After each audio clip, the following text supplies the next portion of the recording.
أهلا بيكم في القناة. درس النهاردة هيكون عن كروشيه الدايرة. هنشتغله بطريقتين: طريقة الدايرة السحرية وطريقة الشغل بالسلاسل. هنشوف مع بعض الأدوات والطريقة. هنشتغل مع بعض. أنا هشرح بإبرة 7 ألمونيوم، والخيط بتاعي اللي أنا هشرح بيه أول واحدة أو أول طريقة رقم 522 للي حابب يجيب نفس اللون. بداية الحلقة السحرية بنبتدي إن احنا نلف مرتين على صابعنا بالشكل ده كده، ونمسك الخيط، ناخد الإبرة من تحت الحلقة الأولى ونسحب بيها الحلقة التانية ونلف. بعد كده نمسكها ونحكم المسكة بتاعتنا، وبعدين نشتغل بالسلاسل على حسب الغرزة اللي احنا هنشتغلها. أنا هنا علشان الشرح هعمل 3 سلسلة علشان هنشتغل عمود بلفة بالشكل ده كده، ودي تنفع لأي غرزة: حشو، عمود بلفة، نص عمود، عمود ب2 لفة، كل الغرز الأساسية تنفع. دلوقتي علشان نبتدي الدايرة، ده السلسلة بتاعتنا فينا إن احنا ناخدها من العدد أو إن احنا نشتغلها كارتفاع ونعمل عدد غرزة زيادة. الأعداد في الدايرة دايما بتكون زوجي أو حتى فردي، بس يفضل إن احنا نشتغل بعدد زوجي علشان لما نيجي نشتغل في الراوند التاني يبقى شغلنا مظبوط. هشتغل 10 عمود بلفة، من ضمنهم 3 سلاسل هعتبرها كأول عمود. ده الشكل واحنا بنشتغل في الدايرة السحرية، هيبقى بالشكل ده، وطرف الخيط على ايدنا الشمال. هنبدأ نعد، وللمبتدئات أهم حاجة يعدوا. هنا دي آخر غرزة عمود بلفة، وده شكل الدايرة بتبقى مفتوحة، بس ما تقلقوش احنا كده ماشيين مظبوط.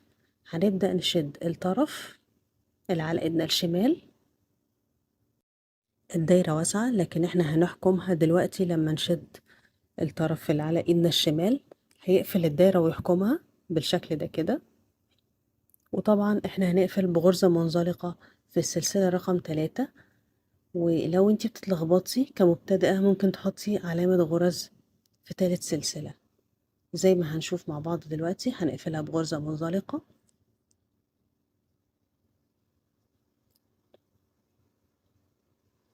يا رب تكون واضحة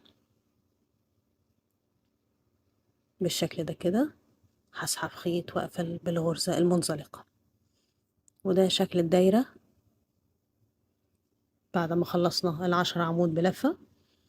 ودي طريقة الدايرة السحرية.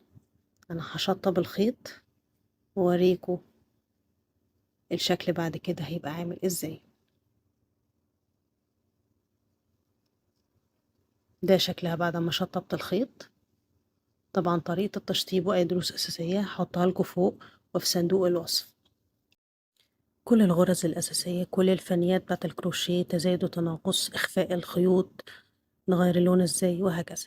يلا ندخل على الجزء التاني اللي هي طريقة الدايرة بالسلاسل. هنبتدي دلوقتي. الخيط اللي معايا ده لونه والدرجة بتاعته 2، برضو إبرة رقم 7، ودي علشان الشرح. هشتغل هنا سلسلتين،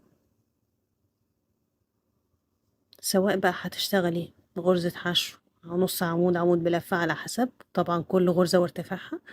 هنشتغل في الغرزة التانية كل عدد الغرز اللي احنا محتاجينه على حسب طبعا الشغل اللي احنا بنعمله، سواء من باترون مكتوب أو مرسوم.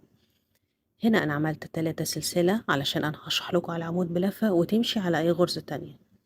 هلف الخيط على الإبرة وأدخل في الغرزة الأخيرة أو اللي هي الغرزة رقم 2 اللي هنشتغل فيها، واشتغل عدد الغرز بتاعي عادي. أنا هنا هعمل نفس العدد اللي فات اللي هو 10، وبرضو 3 سلسلة هعتبرهم عمود بلفة. هكمل 10 عواميد بلفة، ومن ضمنهم 3 سلسلة كغرزة اللي هي كغرزة عمود بلفة. طبعا هنا هتلاقوا ان الغرزة بتاعتنا اللي احنا بنشتغل فيها كل الغرز وسعت، بس ده هيتحل مع التشطيب. اهم حاجة تعدوا الغرز وتتأكدوا من العدد علشان ما تفكوش وتعيدوا كتير. هنا مهما شدينا مش زي الدايرة السحرية طبعا، مش هتقفل معانا. تقفل معانا أول ما نيجي نشطب الخيط بالإبرة، وطبعا ده بنخش من ورا الشغل وبندكك الخيط أو بنخفيه بحيث إنه يبقى متأمن عليه مظبوط. هنقفل الدايرة عشان تبقى كاملة في الغرزة رقم 3 من سلسلة الارتفاع بغرزة منزلقة. وطبعا تشطيب الخيوط في الدايرة هنزله في الفيديو الجاي، الكروشيه بتاع الدايرة كله وشرح كامل مفصل. طبعا أنا هنا هشطب الخيط للون ده علشان بعد كده أوريكم الفرق. هنا بعد ما شطبته بالشكل ده كده، طبعا انتم ملاحظين الفرق ما بينهم، اللي على اليمين الدائرة السحرية واللي على الشمال بعدد السلاسل. الفروق بينهم هتبان في الشغل، سواء مفارش وحدات، ايا كان نوع الباترون اللي بتشتغليه هيبان امتى تشتغلي بالدايرة بطريقة السلاسل وامتى تشتغلي بالدايرة بالطريقة السحرية او الدايرة السحرية. وده طبعا بيبقى مكتوب في كل باترون. اتمنى تكونوا استفدتوا من الفيديو وشرحه سهل وواضح وبسيط. تدعموني بلايك وتشتركوا في القناة وتفعلوا جرس التنبيهات، ولو شايفين الفيديو مفيد تعملوا له شير لأصحابكم، وأشوفكم الفيديو الجاي على خير.